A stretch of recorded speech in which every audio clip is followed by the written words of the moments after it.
गेल्या महिन्यांमध्ये Adgaon हद्दीमध्ये MD mephedrone drugs प्रकरणात एकाला अटक करण्यात आली होती, परंतु दुसरा इसाम संशयित पसार होता. त्यास शहर गुन्हे शाखेच्या युनिट 1च्या पथकाने बळी मंदिर परिसरातून अटक केली आहे.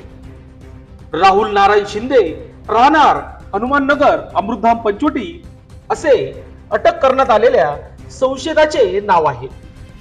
गेल्या 14 फेब्रुवारी रोजी आडगाव परिसरातून संशयित दम्मराज उर्फ सागर बाळासाहेब शार्दूल राहणार राजवाडा दिंडोरी रोड यास शहर गुन्हे शाखेच्या युनिट 1च्या पथकाने अटक केली असता त्याच्याकडून 27,500 रुपयांचे 5.5 ग्रॅम एमडी ड्रग सापडले होते.